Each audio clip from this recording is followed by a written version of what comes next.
কালকে তাড়াহুড়ো করে বাপের বাড়ি থেকে বাড়ি চলে এসেছি, তারপর আর তোমাদের সাথে কোনো রকম কথা হয়নি। আর সকালবেলাও হয়নি। সকালবেলা আজকে আমাদের বাড়িতে ছিল মনসা পুজো, তাই পুজো করছিল, ওপরে যাব দেখাবো। আর মা বাপি ভাই সবাই এসছে, তাই ভাবলাম সন্ধ্যেবেলা একটু অল্প করে ব্লগটা স্টার্ট করি। দুপুরবেলা পান্তা ভাত খাওয়া আছে, তাই আর দেখানো হয়নি। যাই হোক, মা ভাই বাপি সবাই এসছে, বাপি পাশের ঘরে আছে। আর আমি আজকে চুলটা শ্যাম্পু করেছি, আমার মাথাটা না একেবারে এলোমেলো লাগছে। যাই হোক, আর আমি কাচের চুড়ি পরার সঙ্গে সঙ্গে মাকেও কাচের চুড়ি পরে দিয়েছি। আমরা এখানে সবাই শ্রাবণ মাসে পড়ি, তো মাকে বললাম তুমিও পরে নাও। যাই হোক, আজকের ব্লগটা হয়তো সন্ধ্যে থেকে স্টার্ট করলাম। আর রাত্রেবেলা কি রান্নাবান্না হবে অবশ্যই শেয়ার করব। আর তোমাদের সাথে দেখা হবে আবার কাল সকাল থেকে। ঠিক আছে, চলো এখন সবাইকে টাটা করছি, কারণ আমি এখানে বিস্কুট আর নিমকি নিয়ে নিয়েছি। মা ওদিক থেকে চা করে নিয়ে আসছে।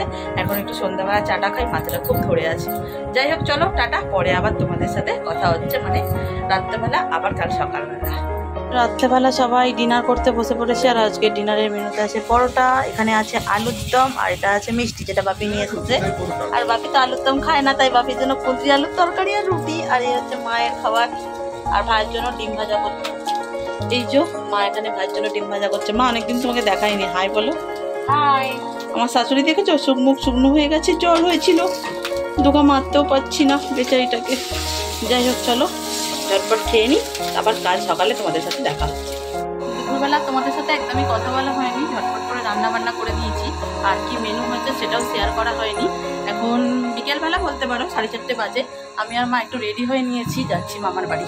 অনেকদিন পর আমার ব্লগে তোমাদেরকে দেখাবো যে আমার মামার বাড়ি মাসির বাড়ি। যাই হোক, ওই জন্য একটু ড্রেস আপ করে নিয়েছি। হাজব্যান্ড আমার বলবে যে অনেকদিন পর যাচ্ছ, আর যদি না একটু ভালো করে সাজগোজ করো তাহলে একটু বকা দেবে, তাই একটু ভালো একটা জামা পরে নিয়েছি। চলো এখন তাহলে বেরিয়ে পড়ি, আর গিয়ে পরে কথা হচ্ছে তোমার সাথে। এটা হচ্ছে আমার মায়ের মামা বাড়ি। চলো আমরা গলি দিয়ে ঢুকছি। এবার আমার মামা বাড়ি অনেক বছর পর যাচ্ছি। এটাও মামা বাড়ি, সব মা, মানে মায়ের মা। আমার দিদা এই বাড়ির, এই পাড়ারই মেয়ে বলতে পারো। যাই হোক, চলো যাই, গিয়ে দেখাচ্ছি।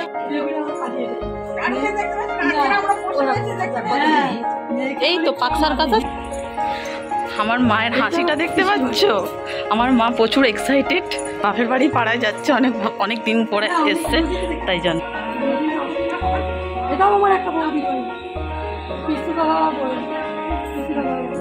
আমার মায়ের এক্সাইটমেন্ট নেক্সট লেভেলে।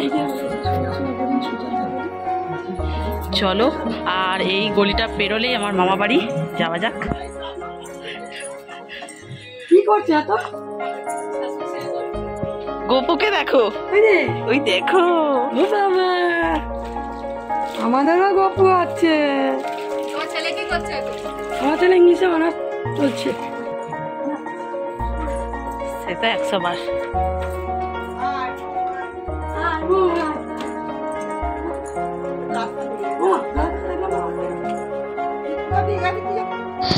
আমি মামা বাড়ি চলে এসেছি, আর তোমরা আমার বড় মামিকে দেখতে পেলে, নাইটি পরে দাঁড়িয়ে আছে। মামি ভেতরে রাখছিল, বললাম পরে যাচ্ছি, আগে চারিদিকটা ঘুরে দেখে নিই। অনেক বছর পর এসছি, বেশ ভালো লাগছে। দিদা যখন বেঁচে ছিল তখন অনেক মজা, অনেক আনন্দ করেছি। আর এখন বাড়িগুলো না প্রায় ভেঙে এসছে, ওদের প্রমোটিং হওয়ার কথা হচ্ছে, জানি না কতটা কি হবে। আর সামনে যে বাড়িটা দেখতে পেলে, ওটা আমার ছোট মামার বাড়ি। আমার 2 মামা, বড় মামাকে আর দেখাতে পারিনি। মাসি বাড়িতে গিয়ে সবাই মিলে অনেক গল্প করতে বসে গেছিলাম, তাই আর ভিডিও করা হয়নি। জানি না কোনো দিন আর যাব কি না, ইচ্ছে করে না জানো তো সবসময় যেতে। দিদার কথা খুব মনে পড়ে, তাই আর যাই না। আর এই যে ঢিপিটা দেখতে পাচ্ছ, এখানে না দিদা নিজের হাতে অনেক ফুল গাছ লাগিয়েছিল, আর আমি এলেই সেই ফুল তুলে দিতাম। দিদা সন্ধ্যাবেলা মন্দিরে যেত ফুলগুলো দিতে।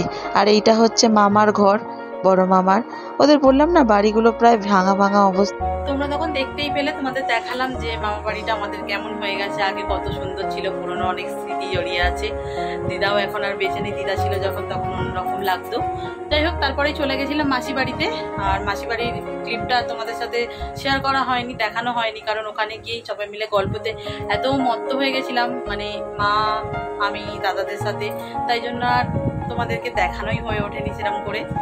যাই হোক বাড়ি চলে এসেছি, বৃষ্টি পড়ছিল, দাদা নিয়ে গেছিলো ফুচকা খাওয়াতে, ফুচকাও খেয়েছি, সেই ক্লিপটাও আর নেওয়া হয়নি, এত বৃষ্টি পড়ছিল বিরক্ত লাগছিল।